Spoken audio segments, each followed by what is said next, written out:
Ayub 9. Jawab Ayub, tidak seorang pun dapat bertahan di hadapan Allah. Tetapi Ayub menjawab, sungguh aku tahu bahwa demikianlah halnya, masakan manusia benar di hadapan Allah?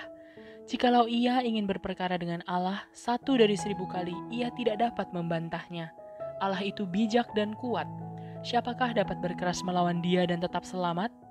Dialah yang memindahkan gunung-gunung dengan tidak diketahui orang, yang membongkar bangkirkannya dalam murkanya, yang menggeserkan bumi dari tempatnya sehingga tiangnya bergoyang-goyang, yang memberi perintah kepada matahari sehingga tidak terbit, dan mengurung bintang-bintang dengan meterai, yang seorang diri membentangkan langit dan melangkah di atas gelombang-gelombang laut, yang menjadikan bintang biduk, bintang belatik, bintang kartika, dan gugusan-gugusan bintang ruang selatan, yang melakukan perbuatan-perbuatan besar yang tidak terduga, dan keajaiban-keajaiban yang tidak terbilang banyaknya.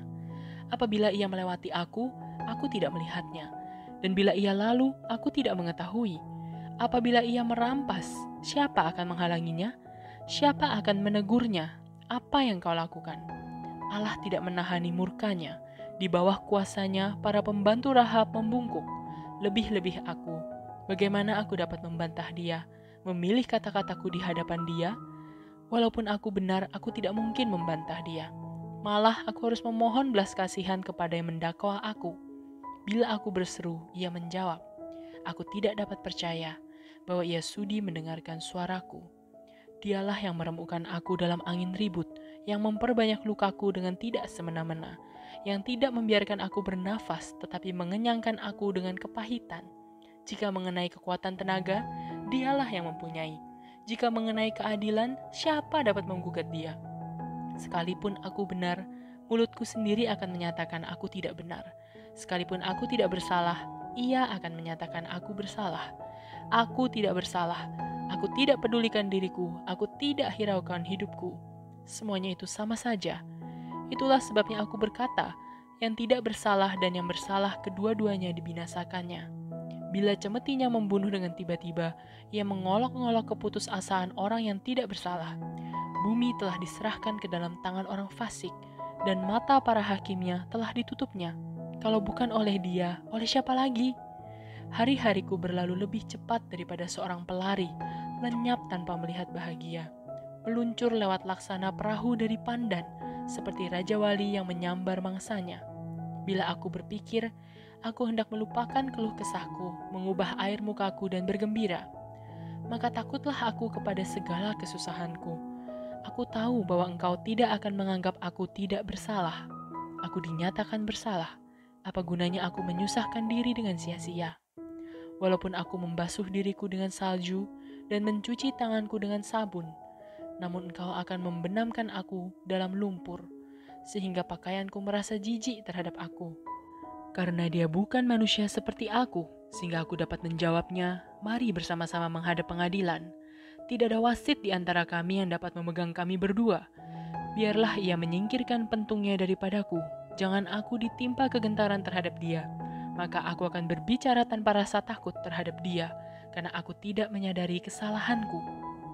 Ayub 10. Apakah maksud Allah dengan penderitaan?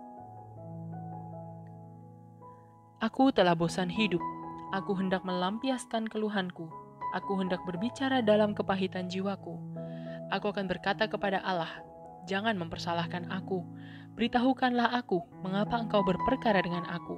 Apakah untungnya bagimu mengadakan penindasan, membuang hasil jerih payah tanganmu, sedangkan engkau mendukung rencangan orang fasik? Apakah engkau mempunyai mata badani? Samakah penglihatanmu dengan penglihatan manusia? Apakah hari-harimu seperti hari-hari manusia, tahun-tahunmu seperti hari-hari orang laki-laki, sehingga engkau mencari-cari kesalahanku dan mengusut dosaku? Padahal engkau tahu bahwa aku tidak bersalah, dan bahwa tiada seorang pun dapat memberi kelepasan dari tanganmu? Tanganmulah yang membentuk dan membuat aku, tetapi kemudian engkau berpaling dan hendak membinasakan aku? Ingatlah bahwa engkau yang membuat aku dari tanah liat, tetapi engkau hendak menjadikan aku debu kembali? Bukankah engkau yang mencurahkan aku seperti air susu dan mengentalkan aku seperti keju? Engkau mengenakan kulit dan daging kepadaku, serta menjalin aku dengan tulang dan urat. Hidup dan kasih setia kau karuniakan kepadaku, dan pemeliharaanmu menjaga nyawaku. Tetapi inilah yang kau sembunyikan di dalam hatimu. Aku tahu bahwa inilah maksudmu. Kalau aku berbuat dosa, maka engkau akan mengawasi aku, dan engkau tidak akan membebaskan aku daripada kesalahanku. Kalau aku bersalah, celakalah aku. Dan kalau aku benar, aku takkan berani mengangkat kepalaku, karena kenyang dengan penghinaan dan karena melihat sengsaraku. Kalau aku mengangkat kepalaku, maka seperti singa engkau akan memburu aku, dan menunjukkan kembali kuasa-Mu yang ajaib kepadaku. Engkau akan mengajukan saksi-saksi baru terhadap aku. Engkau memperbesar kegeraman-Mu terhadap aku, dan pasukan-pasukan baru, bahkan bala tentara melawan aku. Mengapa engkau menyebabkan aku keluar dari kandungan? Lebih baik aku binasa sebelum orang melihat aku. Maka aku seolah-olah tidak pernah ada. Dari kandungan ibu aku langsung dibawa ke kubur. Bukankah hari-hari umurku hanya sedikit? Biarkanlah aku, supaya aku dapat bergembira sejenak, sebelum aku pergi dan tidak kembali lagi ke negeri yang gelap dan kelam pekat, ke negeri yang gelap gulita, tempat yang kelam pekat dan kacau balau, di mana cahaya terang serupa dengan kegelapan. Ayub 11. Anjuran Zofar supaya Ayub merendahkan diri di hadapan Allah. Maka berbicaralah Zofar orang Naamah. Apakah orang yang banyak bicara tidak harus dijawab? Apakah orang yang banyak mulut harus dibenarkan?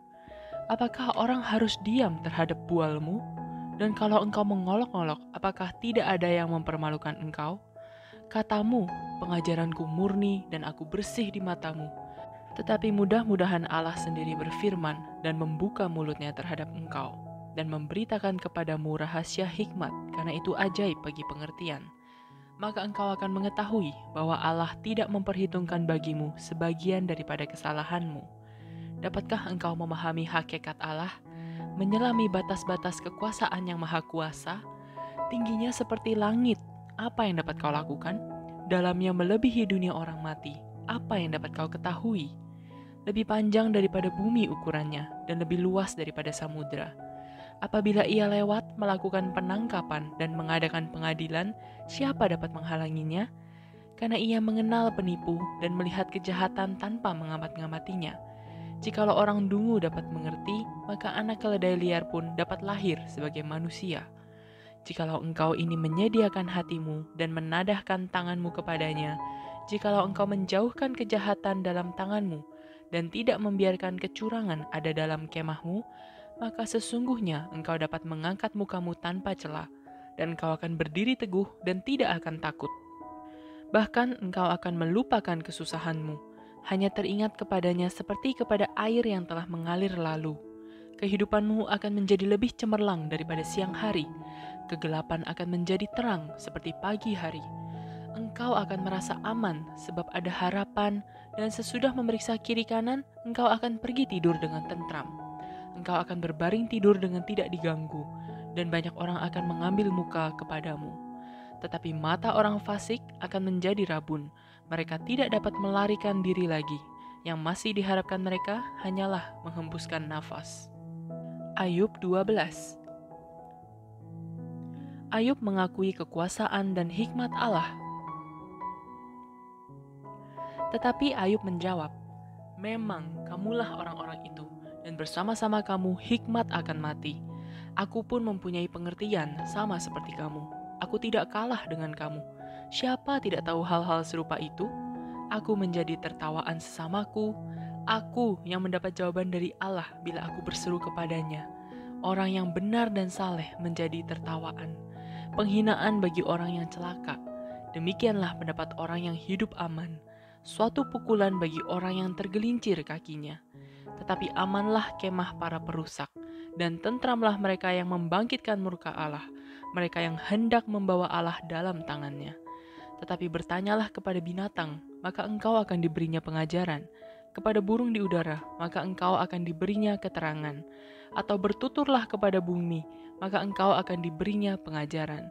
Bahkan ikan di laut akan bercerita kepadamu. Siapa di antara semuanya itu yang tidak tahu bahwa tangan Allah yang melakukan itu? bahwa di dalam tangannya terletak nyawa segala yang hidup dan nafas setiap manusia. Bukankah telinga menguji kata-kata seperti langit-langit mencecap makanan? Konon hikmat ada pada orang yang tua dan pengertian pada orang yang lanjut umurnya. Tetapi pada Allah lah hikmat dan kekuatan. Dialah yang mempunyai pertimbangan dan pengertian. Bila ia membongkar, tidak ada yang dapat membangun kembali. Bila ia menangkap seseorang, tidak ada yang dapat melepaskannya. Bila ia membendung air, keringlah semuanya. Bila ia melepaskannya mengalir, maka tanah dilandanya. Pada dialah kuasa dan kemenangan. Dialah yang menguasai baik orang yang tersesat maupun orang yang menyesatkan. Dia yang menggiring menteri dengan telanjang dan para hakim dibodohkannya. Dia membuka belenggu yang dikenakan oleh raja-raja dan mengikat pinggang mereka dengan tali pengikat. Dia yang menggiring dan menggeledah para imam dan menggulingkan yang kokoh. Dia yang membungkamkan orang-orang yang dipercaya, menjadikan para tua-tua hilang akal. Dia yang mendatangkan penghinaan kepada para pemuka dan melepaskan ikat pinggang orang kuat. Dia yang menyingkapkan rahasia kegelapan dan mendatangkan kelam pekat pada terang. Dia yang membuat bangsa-bangsa bertumbuh lalu membinasakannya dan memperbanyak bangsa-bangsa lalu menghalau mereka. Dia menyebabkan para pemimpin dunia kehilangan akal dan membuat mereka tersesat di padang belantara yang tidak ada jalannya. Mereka meraba-raba dalam kegelapan yang tidak ada terangnya, dan ia membuat mereka berjalan terhuyung-huyung seperti orang mabuk.